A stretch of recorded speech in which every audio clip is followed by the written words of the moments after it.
All right, folks, it's another Monday with Millard. It's a Locked On MLB, Locked On Diamondbacks crossover, and news is coming fast. It's coming furious. There are cars flipping out of the sky and into buildings. That's how crazy it is. This podcast may be obsolete before I finish saying this sentence, but we're going to continue on. This is Locked On MLB.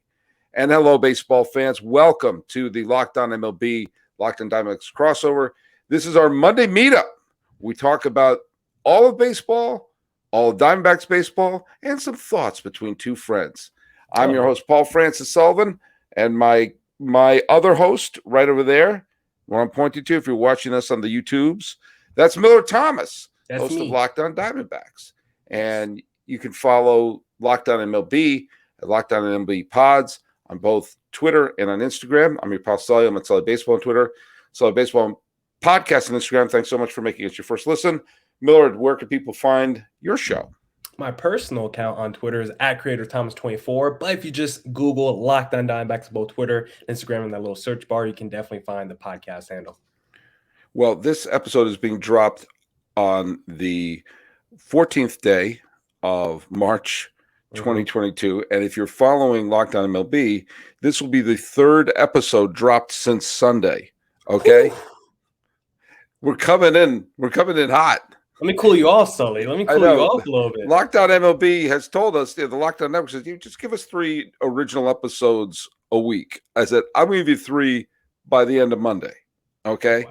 Because that's how much this is happening. There's, we all were celebrating the end of the lockout. But now, let's get to work. There's so many players who are available. And so let's go over there's a couple of really big moves that took place since. Let's start at the Olsen trade. Okay. That Matt Olson was dealt to the Atlanta Braves, and that has shockwaves for a lot of different reasons. First and foremost, it means that the Freddie Freeman era is over in Atlanta, and while that is sad, there is a history of teams who have had a star player play their final game in that uniform with a World Series champion. I think of Pedro Martinez with the Red Sox, Rogers Hornsby with the Cardinals, Catfish Hunter with the Oakland A's. There have been a lot of times when, Albert Pujols with the St. Louis Cardinals more recently. So be grateful, Braves fans, that he gave you 11 wonderful years, and your final image of him is catching the final out to clinch the World Series. There is the one possible caveat that could extend the Freddie Freeman era in Atlanta is they have the universal DH now. Who knows? But chances are they're not going to do this. Now, he was dealt Matt Olson, all-star Oakland A's first baseman, was dealt to the to Atlanta, and he did not come cheap. He did not come cheap. Let's talk a little bit about the fact that it cost Atlanta 4 players to replace Freddie Freeman here. Including I would just jump in the highly touted Christian Pache. Yeah, I don't know. Pache. Christian Pache. Dynamite defensive center fielder. Already has a World Series ring to his credit. He's going to fit right in Oakland. And 3 other players who are among the Braves' top prospects. So thoughts on this?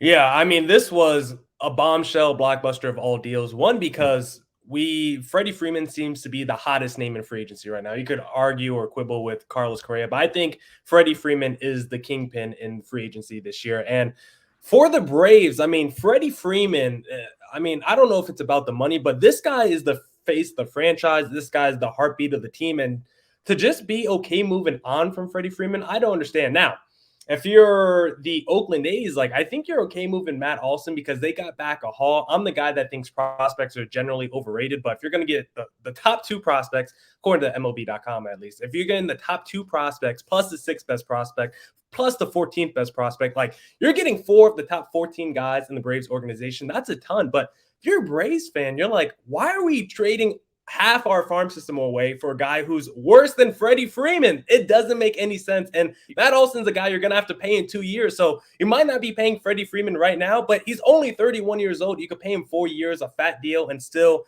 get the best years out of Freddie Freeman. So I don't understand the whole point of trading half your farm system for a guy that's a little bit worse than Freddie Freeman, and that's going to be just as expensive in a couple of years. And this is, by the way, not a knock on Matt Olson, who's a fine player. Very good. But the fact that you took the words right out of my mouth, that again, this is not knocking everyone who thinks I'm on the verge of knocking Matt Olson. I am not. He's a wonderful player, and it's probably going to fit right in with Atlanta and do a good job. First base strikes me as a pretty easy position to fill. There are always a lot of first basemen. Those are third basemen who break down and can move over to first base. Anthony Rizzo and Kyle Schwarber, not that Schwarber is a great defensive first baseman, but Anthony Rizzo is available.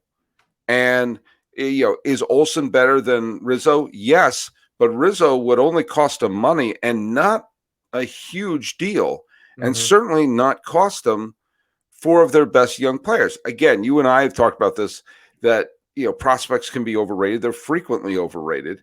Ladies and gentlemen, what would Gary Sanchez have gotten just a few years ago if they put him on when he was like, they were already making a monument for him to put out in center field at Yankee Stadium. And then now he's like unceremoniously dumped. But the A's got 4 prospects for a first baseman. And for a team that's rebuilding, one of the things that we did learn from how the successful rebuilds that Chicago, the Cubs had, and that Houston had, is a lot of times you trade for quantity as well. You try to get as many human beings just shoved into your system as possible, and some of those players will pan out, and some of them will just give them depth, and some of them might become trade chips. But if I'm the A's, if I'm an A's fan, I'm frustrated that the team is waving the white flag. But you can't ask for a better trade than this, because a couple of players they got have major league experience. Pache has a ring.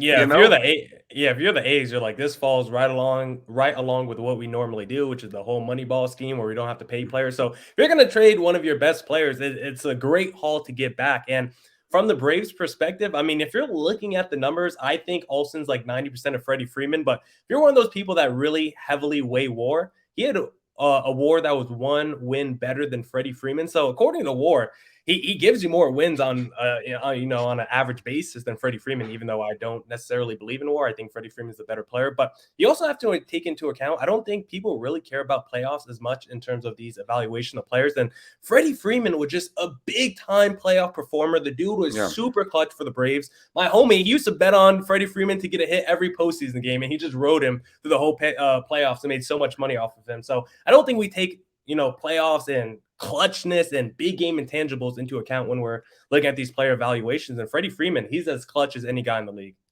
Well, yeah, and he was the face of the franchise. But as I mentioned before, so was Albert Pujols, and the Cardinals moved on, and so was Pedro Martinez, and the Red Sox moved on. I mean, there are many, many instances you can go down where the final image of a player for your team is in the World Series. And, and I also firmly believe, especially in this age of free agency, that you realistically can't ask for more than 10 years from one of your players.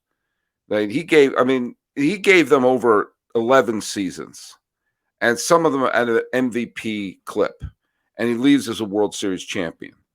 And so, if you're a Braves fan, you're sad to see him go, but you should also be grateful that you got his entire prime, including his, as I scratch my nose in honor of Freddie Freeman. But here's the deal though.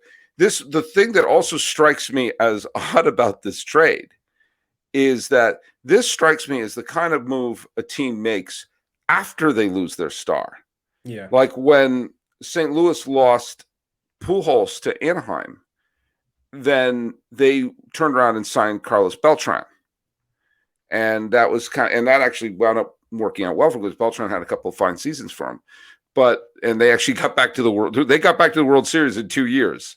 And the Angels did not. But the fact of the matter is that this felt like the kind of move that would be made after Freddie Freeman signed with Los Angeles or New York or Chicago or whichever team he was going to sign with. And instead, it's like, oh, he's still out there. Yeah. So now this brings up, as we finish up this first segment, where do you think he's going? Because I actually thought he was going back to the Braves. I thought he was going to be that the Braves were going to say basically what you and I thought, which was this is only going to cost us money, and Freeman is as good as Olsen, and he means more to the Braves than any other organization. Let's work this out. So I'm really surprised that's not going to happen. Where do you think he's going to wind up? Yeah, that was a good point you made that the Braves did this before Freeman even signed, because I don't know how much you follow like the NFL offseason, but we just saw this for the listeners out there, we just saw this in the NFL. The Broncos were a team that was really in on Aaron Rodgers, but once he re-signed with the Packers, they immediately traded for Russell Wilson as their contingency plan. But for the Braves, they basically plan A, it seemed like, was Matt Olson, because Freddie Freeman is still out there, and you asked me, where do I think he's going next? I mean, it feels like the premium was maybe too high. The price tag was too high for Freddie Freeman, so the Braves decided to just step out of the bidding race, but they still had to pay a premium for Matt Olson and, the Hall of Prospects they gave up. Yeah. So in the end, they're going to pay a premium either way, and they're going to have to pay a premium down the line with Matt Olson, unless they're going to flip him for prospects, a different haul down the line. So we'll see what happens there. Like you said, I think it would just been smarter to get Rizzo or Kyle Schwarber, a guy who could get you, 25 home runs and be a really good first baseman, instead of trading half your farm system for Matt Olson. But to answer your question of where I think Freddie Freeman is going, I mean, it feels like the Dodgers are the favorites, but I thought they were just kind of in the race just to drive up his price tag. I mean, I wouldn't be surprised if the Dodgers went out there and signed him, but I have to feel like the Yankees are sniffing around this, because he just seems as a lefty at bat, big time power bat, the kind of dude who's playoff proven and has done everything on a big stage. He seems to be like the kind of dude that can reignite that Yankees culture of winning, because it has something that has not gone on a lot in recent Yankees history, especially the last 20 years since 2004. So I look at that. It seems like all the AL East teams are kind of rumored. The Tampa Bay Rays, the Blue Jays. The Blue Jays would be interesting, but they got Vlad Guerrero Jr. Yeah, would have to make Freddie Freeman the full-time DH. I just think there's a lot of redundancy there in that lineup. So Tampa Bay, they never went out there and signed a big money free agent, but Freddie Freeman does seem like a Tampa Bay Ray in terms of culture and fit, but I feel like the Yankees are the team to watch in this Freddie Freeman sweepstakes. Yeah, I think he's going to go to Los Angeles. I think that's where I think they're going to be. But there is something to look at the fact that there's like a little bit of bitterness and angerness in Yankeeville, especially with it's like playing Deal or No Deal, and you have all the suitcases, and one suitcase was Correa, one suitcase was Story, one suitcase was Baez, one suitcase was Semien, one suitcase was Seager, and they got Kiner Falefa. And who's like not very good. I don't know. With Correa and Story still available. I still don't understand the trade. We talked about that ad nauseum in the last couple episodes. I get the sense that a signing of a huge, legit star, especially one who could break up a very right-handed heavy lineup. Imagine having Judge, Freeman, Stanton in the middle of that lineup, and that may take pressure off of Gallo, who had a disastrous half season with the Yankees. I mean, again, I'm praising Rizzo left and right. Rizzo fit in perfectly with the Yankees, and I'm kind of surprised they haven't re-signed him. But I think the Yankees are as likely as any team. I think Los Angeles is going to be the team that ultimately signs him, but that's. We don't know yet. We don't know, and we don't know. But hey, you talked about the Broncos scrambling to get a quarterback. Well, one person who briefly was the quarterback of the Broncos was Tim Tebow, he is also a New York Times bestselling author and a former Mets prospect, and the author of the book Mission Possible. Are you ready to discover your purpose and leave an impact wherever you go? Mission Possible, which was written by and read by Tim Tebow, encourages you to find your inspiration, pursue your purpose, and create a life for yourself that counts. Ignite a spark in your life through this inspirational listen. Mission Possible by Tim Tebow is available wherever audiobooks are sold. And hey, thanks so much for making Locked On MLB your first listen every day. Make Locked On Diamondbacks your second listen if you know what's good for you. How about your third one? Keep listening, because we got Locked On MLB Prospects. Friend of the podcast, Lindsey Crosby, is a prospect encyclopedia, and he's going deep in the MLB stars of tomorrow, all of whom were traded for Matt Olson. It's free and available wherever you get your podcasts. All right, Millard Thomas here on our crossover that we do. We talked about the Olson deal. Let's talk a little bit about what the Mariners did. The Mariners just made a very interesting move when they picked up Winker and Suarez from the Cincinnati Reds.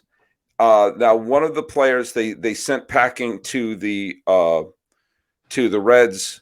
They sent a couple players. One of whom was one of the key from the trade with the Mets, the Cano trade. It looks like this player, is it Williamson? Is his name? Is a legit pitching prospect. Who's going to the Reds. Obviously, the Reds are in full rebuilding mode. This is an interesting move for the Mariners. Seager is no longer their third baseman as he retired. Winker is going to fit right into an outfield that has a lot of young players on the team. Suarez is going to join Toro in an interesting infield. If Haniger, Kalenic, and Lewis could gel as outfielders, Seattle, who lest we forgot, won 90 games and picked up Robbie Ray, your old buddy Robbie Ray, is now in Seattle, the reigning American League Cy Young Award winner. They needed some extra bats and they needed some depth. They got a decent bat and some depth in this. This is an interesting trade, even if it cost them a quality pitching prospect. Yeah, I like the trade for the Mariners more. I feel like more people are team Cincinnati Reds because people hate the money owed to Suarez and they hate how Winker's a glorified platoon player. But look, even though Winker's way better against righties or wherever the splits are, he's still, if you look at his final stat line, it was still good enough to be an MVP level player. His career OPS is borderline 900. Winker throughout his career when playing a full season of games is a very productive player. So even though his splits are definitely skewed, I still think he's an all-star level plus player. And for Suarez, the money owed to him, the dude is making $11 million per year. It's not he's making 25, some crazy number. He's not that highly paid, at least in terms of my opinion. And still, he's only 2 years removed from a 49 home run season. Yes, the man hits below the Mendoza line nowadays, but he still could get you an 800 plus OPS, still has a pretty respectable walk rate, and he's still a power bat. So for the Mariners, I like this as an all-in move. They're trying to end the longest playoff drought in the 4 major American sports. So I like this move as a win-now move. And for the Reds, they just seem to be cutting salaries this offseason. If you look at all their moves, they cut Miley for no reason, who was their best pitcher last season, arguably. They just did this move. I believe I saw someone get out, and I actually had to fact check it. Ken Griffey Jr. is their 6th highest paid player going into next season. That is crazy to think about. I didn't even know this man was still getting paid by a Major League Baseball team. And to find out he's going to be one of the 6th highest paid player on the Cincinnati Reds, I don't care. We had this whole lockout to help, competitive balance and all this stuff. And the Reds, the first thing they're doing after this lockout is we're getting rid of all our best players, and we're trying to cut salary, and we're trying to tank next season. It's really a shame because the Reds, obviously they have the great tradition. They play in a wonderful ballpark that should be showcased in postseason, and the Reds should be a team like the Red Sox, in that they're a team whose history is very deep. The roots are very deep. But one of the reasons why the Red Sox have their great popularity is obviously there's a tradition that's been held down from generation to generation, and that's happened with the Reds as well. But there are a bunch. There's obviously Boston, but there's all these other cities in New England who gravitate as Red Sox cities, whether it's Hartford, Worcester, Portland, Maine, all the cities in Vermont, all the cities in New Hampshire. And you can look at the Reds and see Louisville, Frankfurt, Canton, Columbus, all these areas in Kentucky, Indiana, should be going into Indianapolis, that you should have this regional pull from all of these smaller cities, but some of those are, Columbus is not a small city, and Louisville is not necessarily a small city. These should all be Reds cities, and they should have that kind of regional pull. And you have a Hall of Famer in Joey Votto at the center of this, and they've not been able to seem to be able to tap into that. And I think no small part of it is every time they put together a halfway decent team, since the 2010s, when they went on a nice run in the 2010s and they got to within one Scott Rowland ball hooking foul away from going to the National League Championship Series, they've not been able to get their act together. And they played in the the extended playoffs in 2020, but the Reds should be a beloved team with a giant region to pull from, and it's a shame that they're in constant rebuilding mode. Yeah, and it doesn't seem like it's going to change anytime soon, because if you look at that roster right now, there's already been a whole bunch of rumors around Luis Castillo and players like that. And we already saw trade one starter. I already forgot, but Sonny Gray, yeah. Moved. Yeah, he was moved earlier in the week. So I think this is going to be a team that kind of blows it up going into the near future. Like Joey Votto, that's someone in his late 30s coming off a resurgent season. I have wondered and questioned, how he was able to have that resurgence and power a little bit. He was like a 10 home run guy. I don't know what you're saying. I don't know what you're saying. I don't know what you're implying. I don't know. I'm not saying anything, Sully. I'm just saying look at the numbers. But yeah, the Reds are a team that looks like they're about to build up, because I don't know exactly what their direction is outside of just trying to acquire prospects at this point of their franchise's history. So we'll see what happens with the Reds, but it definitely seems like they're trying to get on that Pittsburgh Pirates and Baltimore Orioles level entering. And it's a shame. And think about it, those are three of the best teams of the 1970s, like three powerhouses of the 1970s were the the Reds, the Pirates, and Baltimore. Yeah, I watched a lot of 70s games. Those are great times back then. I love 70s baseball. Look, you know what you should watch? There's a lot of those games. Again, I'm in the middle of this writing project where I'm watching so many of the games from that era. But like, it's fast paced. Like the games are like 2 hours and 15 minutes, and there's steals. It's fast paced baseball and star studded. It's really pretty amazing in an era which, while it was happening, people were saying, man, baseball is just not as good as it used to be. And then you look at it, this is pretty amazing. But everyone always says the era they're watching is not as good as it used to be. I bet there was someone who said, Willie Mays, I don't know. He's not, he's no Joe DiMaggio. But yeah, baseball might be the only sport where that statement is true, where it's actually better, if you go back further into baseball history than it is right now. Basketball, football, I argue this generation's better, but baseball might be the only sport where it's like, kind of like watching the old game a little bit better than this 3 true outcome game. Well, the 3 true outcomes, they're the 3 most boring outcomes when you think about it. A strikeout, you walk off. A walk, you just walk. And while home runs are great, to me, I think I said this to you, I think the most exciting play in baseball is the inside the park home run. Mm-hmm. I love triples. I love people going from first to third. I love there being action on the field. When a ball clears the wall, you cheer, but then everyone just sort of trots home. I like when a bases clearing triple, to me, is like the most exciting play you can have.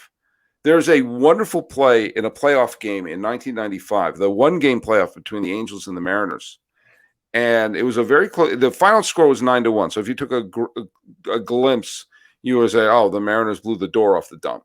But it was actually 1-0 in the 7th. It was a tight game until the 7th.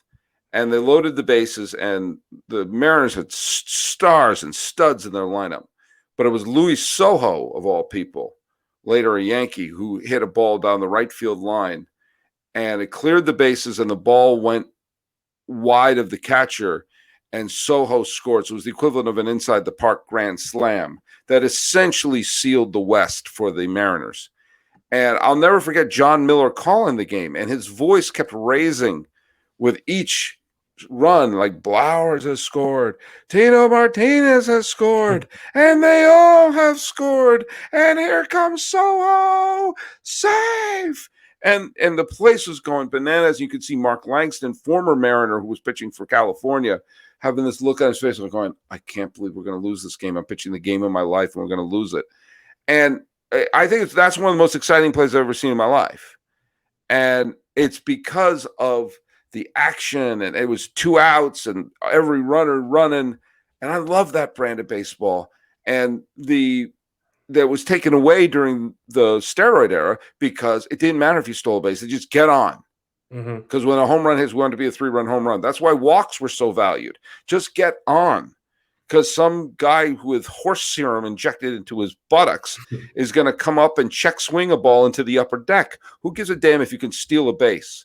I'm convinced Ricky Henderson would be stealing 25 bases a year if he played right now. Not even that many, probably. Yeah. And I love stolen bases. I love that excitement. And, I think every team is moving towards the 3 sure outcomes, and those slow the game. By their nature, they slow the game down. Yeah, how do we get less stolen bases but more pitch outs? I don't really understand how that math works. How do we have – it just doesn't make any sense to me. So, I totally agree. We need more action on the bases. And look, this is all just little things we can tinker with the game to make it better. It's like popping the hood and making the improvements, kind of like when you use Rock Auto. With the ever-increasing numbers and makes and models, it's impossible. Wait, is this the Tim Tebow read? No, it's not. It's now impossible for your local chain auto parts store to stock all the parts you need. Why endure often pointless or seemingly intimidating questions and wait for that person behind the counter to go tippy-tap on their computer? And what they're doing, they're just going to buy the stuff that's at the warehouse that they're going to buy anyway. It's nonsense. You have computers. Trust me, you've got the computer. It's in your home. It's in your pocket. It might be on your watch. You can access rockauto.com. Save time. Save money. Save your sanity when using Rock Auto, which is a family business. Rock Auto serves do-it-yourselfers for over 20 years. Rock Auto's prices are reliably low for every customer, including you.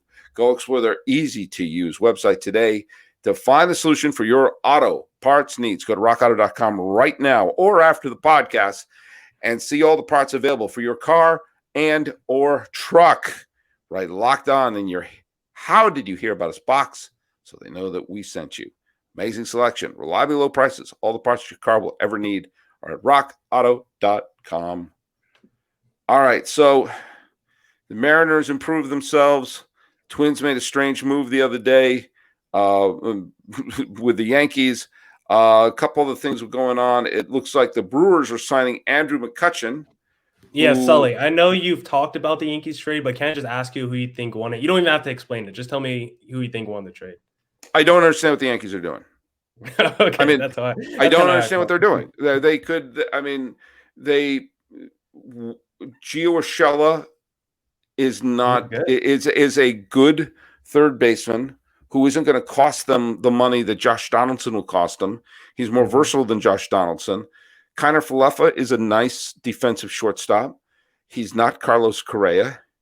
No. I thought I would have gone to BetOnline and bet all my money that the Yankees were going to sign Corey Seager. I thought he was the perfect fit for the Yankees. Playoff pedigree, the swing that would be perfect in Yankee Stadium, solid shortstop. He went to Texas. I don't understand. With Correa or Story. Either one of them still available. Yeah, I know they've got this stud in the minor leagues. He's still in the minor leagues. And by the way, lest we forget,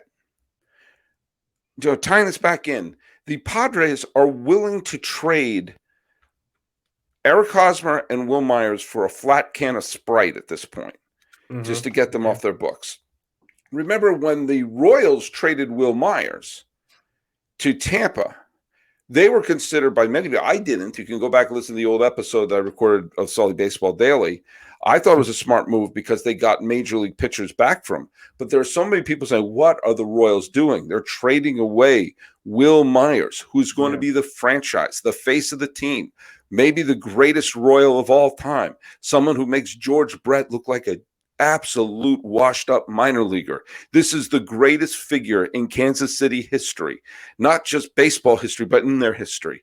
And they've traded him away for James Shields and Wade Davis. Well, James Shields gave them a major league star that they needed. Wade Davis was on the mound when they clinched the World Series title.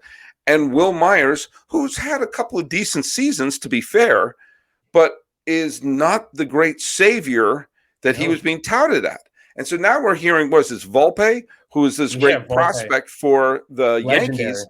legendary that this is going to be. He's going to be Honus Wagner, Ozzie Smith, Luis Aparicio, Cal Ripken, A-Rod, Nomar, and Jeter all wrapped up in one. He's good. That's it. There's all these John the Baptist yelling, "Prepare ye the way of Volpe." And you have Carlos Correa, who you just have to hand him money, and he's your shortstop.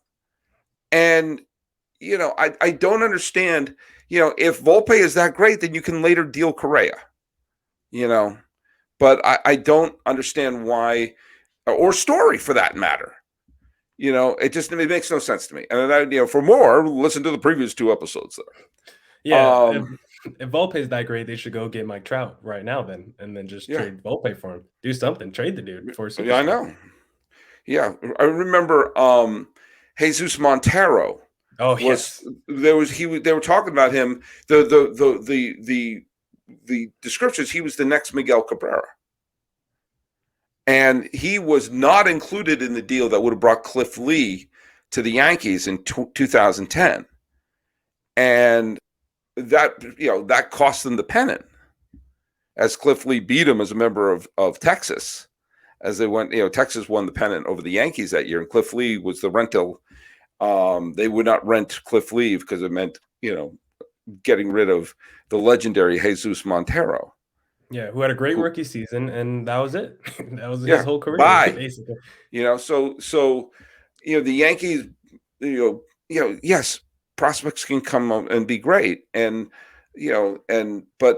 you have, if Volpe's not ready now, and the Yankees' window of winning is now, and okay, if you don't want to pay Correa, or fine, I don't quite understand that, you're the Yankees, but Trevor Story, again, that would make all the sense in the world, and I don't understand. It makes no sense to me. Zero. Yeah, the shortstop market this year and next season are going to be stacked. So if the Yankees come away with nobody other than, I don't even know how to pronounce his name, but Kiner Falefa. Yeah, Connor Falefa. If that's all they end up with, it's going to be a very disappointing outcome for the Yankees. But I don't think any team has their prospects more overhyped than the Yankees, because you can look at Jesus Montero, like you mentioned. Clint Frazier was supposed to be the next big thing, and that dude flamed out as well. So Greg Bird, remember when he was a thing too? Like all these young Yankee players, they all flame out pretty quickly. But from the Twins' perspective, like I don't like trading star players, but if they're over the age of 35, and you get back 2 kind of young players like a Gary Sanchez and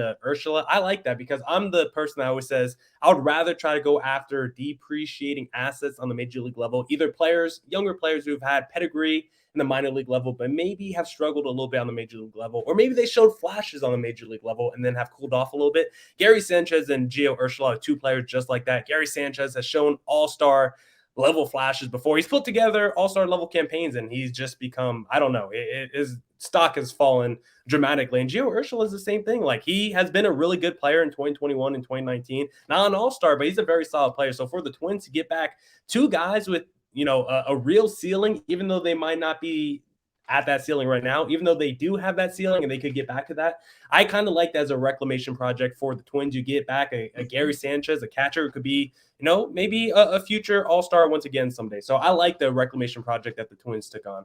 And sorry to rail the podcast again with this. No, but sometimes a change will do a player well. I mean, sometimes a change of scenery. Look what Jose, when you have a player with a tremendous amount of pressure on them. I remember Jose Contreras was supposed to be the great Cy Young hopeful for the Yankees when they signed him from Cuba, or where he expatriated from Cuba, and he didn't do particularly well with the Yankees, and he wound up being sent to the White Sox, where he was their stud when they went to the World Series, won the World Series in 2005. So sometimes a change of expectations can sometimes be a positive thing. Let's go over just a couple other quick things. We're finding out that Seiya Suzuki, I believe I'm saying his name correctly. Yeah, it looks like the Padres are making a big push on him. Again, he could turn out to be a wonderful player. He could turn out to flame out, but he's certainly a very talented player who the Padres are hoping to make room for him by getting rid of Will Myers and Eric Hosmer along the way. Milwaukee brought in former MVP Andrew McCutchen. Yep. Which, he's, all right. McCutchen's, Yeah, his best years are behind him, but he still has some pop in his bat. Yeah, and he's still popping. And take a look at the Diamondbacks re-signed Ian Kennedy. Yes, we brought him back, baby. But they're saying Zach Allen might miss opening day with some shoulder bursitis. So we got some negative news to start the season as well. And the Mets are kicking the tires on Luke Weaver, seeing if they can acquire him. Yeah, man, you can have him. I don't want Luke Weaver, really. I mean, I want him to get back to the 2019 level that we saw, but Luke Weaver has just struggled so mightily. Like, I don't have a ton of confidence to become a 2-pitch guy. Like, everyone says he's got the good stuff, but that's just, I think, kind of excuse for saying someone hasn't performed well. They just have good looking stuff. I don't know. So Luke Weaver is someone that I hope can get back to that 2019 level. But if we could get a good player for Luke Weaver, I think it has to be a 1-for-1 deal. I don't want your 25th best prospect in your system or some 16-year-old from the Dominican Republic. Like, give me a 1-for-1 deal where I could get another major league player that's interesting and young. Like a Dominic Smith would be interesting from the Mets. A JD Davis would be interesting, but I think I'd rather keep Luke Weaver for at least one more season and see what he can do. And the Suzuki guy, we saw the Padres dip their toes in international waters last season with Ha-Seong Kim. Hasn't exactly worked out. Suzuki has said, I have not signed with anyone. The Chicago Cubs seem to be making a big push for the player as well. So I'm very curious to see what kind of player he actually is, because you never know. Sometimes they put up big numbers, overseas, and they come over to America and it's like, he's really not the guy we thought he was. I bet you can get Eric Hosmer and Will Myers for Weaver. I mean, I think Javi would do it for sure. I think he would trade me Eric Hosmer just to have him, just for like a player to be named later. I don't even think he cares who the player is. Cash considerations, I think Javi would be pretty happy with that. Cash considerations is a good player, very hyped by the Yankee organization's cash considerations. Well, hey, Millard, by the time we hit stop record on this, chances are Carlos Correa will sign with the Baltimore Orioles. Freddie Freeman will announce his intention to be the new quarterback of the New England Patriots. And we will see that the Dodgers would have retraded Mookie Betts back to the Red Sox. I think that's all going to happen before we wake up tomorrow. But, hey, Millard, this is our little weekly therapy session that we have together here. Yeah. Thanks for doing it again with me. Remind people where they can follow you. Yes, at CreatorThomas24 for my personal account, or look up Locked On Diamondbacks on both Twitter and Instagram in the search bar, and I'm sure you can find the podcast handle. And I'm at Sully Baseball on Twitter, Sully Baseball Podcast on Instagram, and check us out on those platforms at Locked On MLB Pods. Well, we're going to be bringing in these episodes fast and furious, and who knows what fun things are going to happen. This has been another fun Locked On MLB, Locked On Diamondbacks crossover with Millard Thomas and your pal Sully. The date is still the 14th day of March, 2022. I'm expected to record 2 more podcasts today. Again, I'm your host, Paul Francis Sullivan. Please call me Sully.